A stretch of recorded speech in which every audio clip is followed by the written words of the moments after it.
Quase 46 milhões de brasileiros, o que representa 24% da população, possui algum tipo de deficiência, seja ela mental, motora, visual ou auditiva. Na Paraíba, esse percentual é ainda maior, já que 28% dos paraibanos declararam possuir pelo menos um tipo de deficiência. Isso representa cerca de 1 milhão de pessoas. Muita gente, né? Muita gente que diariamente tem seus direitos fundamentais desrespeitados. Basta ter um olhar mais atento para as nossas calçadas, imaginar a dificuldade que um cego e um cadeirante têm de andar em calçadas desniveladas, esburacadas e cheias de obstáculos. Segundo os últimos dados do IBGE, o Instituto Brasileiro de Geografia e Estatística, os brasileiros com deficiência são mais vítimas da desigualdade social. A pesquisa constatou que a taxa de escolaridade, de ocupação e renda são menores entre as pessoas com deficiência. Para falar sobre esse assunto, recebemos em nosso estúdio o Procurador de Justiça Valberto Lira, que coordena o Centro de Apoio às Promotorias de Justiça do Cidadão. Seja bem-vindo mais uma vez ao nosso estúdio. Procurador, como é que o senhor avalia a legislação voltada às pessoas com deficiência aqui no Brasil? Nós temos que afirmar e reafirmar que nós estamos muito aquém das conquistas, vamos assim dizer, da legislação que trata dos direitos da pessoa com deficiência. Temos avançado numa lei muito posterior, que não deixa de ser em favor da pessoa com deficiência, mas que trata especificamente sobre acessibilidade. Seja ela acessibilidade física, seja ela acessibilidade aos meios de comunicação e tantas coisas. Essa sim nós temos avançado bastante. Por outro lado, um dos direitos primeiros assegurados e que nós hoje ainda debatemos muito para que eles sejam alcançados ou na sua íntegra, de respeito, por exemplo, ao concurso público, onde existem muitas e muitas nuances, mas isso também facilitado pela própria lei, que faz com que haja um entendimento não correto dos gestores, e isso é o que tem ocasionado muitas e muitas vezes a necessidade do Ministério Público, infelizmente, ter que judicializar, pedir suspensão de concurso, pedir a nomeação de pessoas que deveriam ter sido nomeadas ou não por atender a esse percentual das pessoas com deficiência no concurso público. Então isso é um grande ainda problema que nós nos deparamos, mas aos poucos nós vamos alcançando também e ocupando esses espaços, vamos dizer assim, que muitas e muitas vezes, infelizmente, não se quer reconhecer a pessoa com deficiência. Hoje, quais são os direitos mais violados em relação às pessoas com deficiência? Os direitos mais violados são especificamente aqueles que deveriam ser assegurados pelo poder público. Vamos mencionar apenas um. O benefício da prestação continuada é um benefício assistencial, quer dizer, independe da pessoa ter contribuído ou não para a Previdência, e que é direcionado àquelas pessoas que não têm a capacidade daí ser para uma pessoa com deficiência que não pode se manter, receber esse auxílio assistencial. O que é que acontece? Acontece que é inadmissível que você, para fazer, para que alguém atinja o objetivo de receber o benefício da prestação continuada, ele se submeta a rigorosos requisitos que são inadmissíveis. Por exemplo, é necessário que se numa casa tenha 4 pessoas, para essa pessoa ter direito ao benefício da prestação continuada, os outros não possam ganhar nada. Quer dizer, é algo que você vê que é o próprio poder público, que foi o instituidor do benefício, coloca uma série de empecilhos, vamos dizer assim, de requisitos que são inatingíveis para que essa pessoa seja beneficiada. Em 2010 e 2011, o Centro de Apoio às Promotorias de Justiça do Cidadão desenvolveu um trabalho em todo o estado aqui na Paraíba sobre a acessibilidade nos prédios públicos. Eu queria que o senhor falasse um pouco sobre esse trabalho e o que vocês encontraram, o que chamou mais atenção. Foi um trabalho do Centro e em conjunto, em uma parceria com o Conselho Regional de Engenharia e Agronomia, hoje naquele tempo era Engenharia, Arquitetura e Agronomia, e que nós realizamos 78 audiências públicas nas sedes das comarcas, e ali havia uma exposição que eu sempre brincava. Nós temos o ditado popular que diz: contra fatos não há argumentos. E eu sempre dizia nas minhas exposições: contra fotos não há argumento. Porque o documento fotográfico realizado pelo Dr. Corgeso, que é um integrante do CREA, nos fazia uma realidade, um raio-x das cidades por onde nós passamos. Coisa mais simples, mas que é um grande problema. Você vê uma calçada, uma casa, um comércio, ele utiliza a calçada como expositor de suas mercadorias. Então há uma inversão, o transeunte, o pedestre, ele tem que ir para o meio da rua, fazer uma concorrência desleal com o automóvel, com a moto, com a bicicleta, enquanto indevidamente essas calçadas estão ocupadas.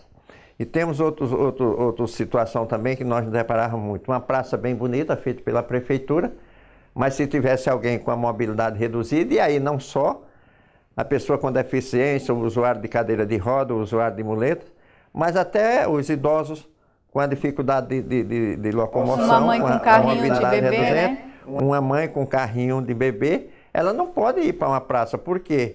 Porque ela não tem como acessar entrar pela praça, porque falta uma coisa muito simples, que é uma rampa de acesso, embora nós também tenhamos nos deparado em muitas situações que não são rampas de acesso, são ladeiras para que a pessoa com deficiência, principalmente o usuário de cadeira de roda e a mãe com seu carrinho de bebê, possa ultrapassar, que torna-se humanamente impossível.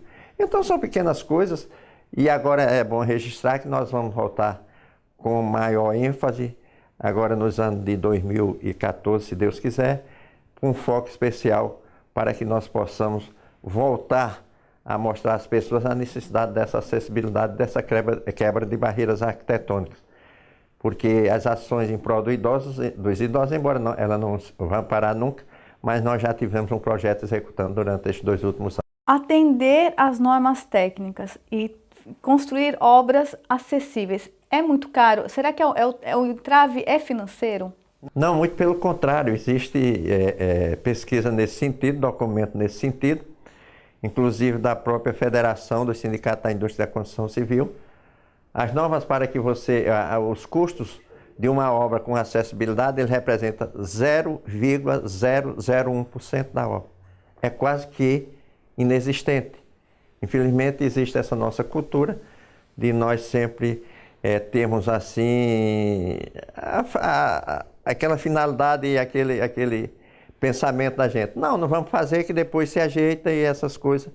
Quando na verdade uma reforma aí sim é muito mais cara, muito mais dispendioso do que uma construção já com as normas de acessibilidade. Eu sempre digo, são coisas difíceis não.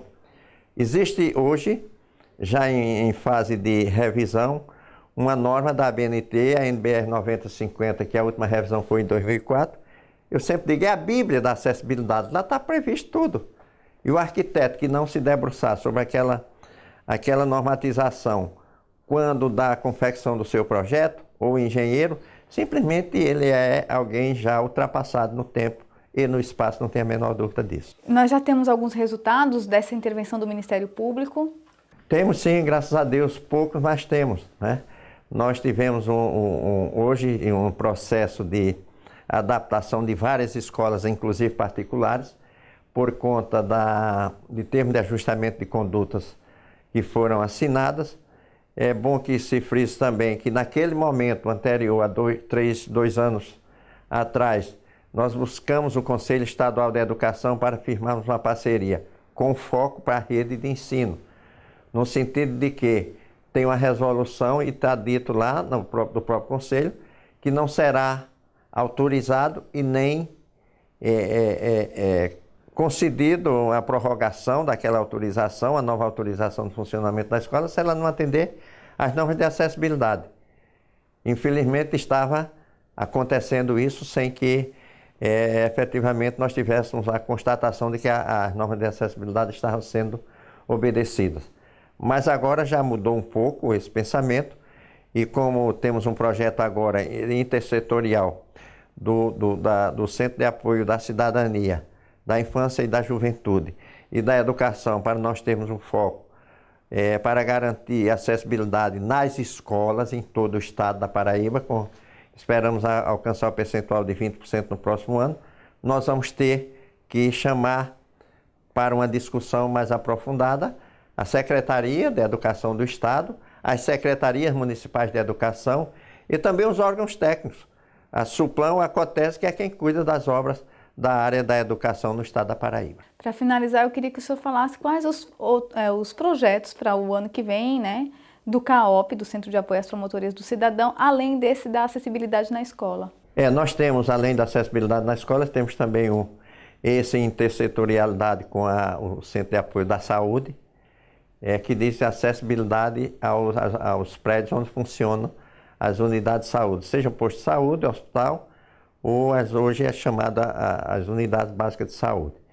Temos também num primeiro momento, esse vai ser muito maior, que vai ser em João Pessoa, que nós estamos concluindo a formatação do projeto, que denomina-se Acessibilidade às Calçadas, aqui em João Pessoa. Para essa discussão, além do Centro de Apoio da Cidadania, do Meio Ambiente, do Consumidor, com todas as 6 promotorias aqui da capital, já convidamos e aceitaram participar desse fórum, a Câmara de Vereadores, conversei com o presidente do Raul Ferreira, o CREA, o Conselho Regional de Arquitetura, Sindicato dos Engenheiros, vamos chamar a Fé Comércio, CDL, enfim, todos aqueles órgãos que, de qualquer maneira, nós entendemos devam participar dessa discussão.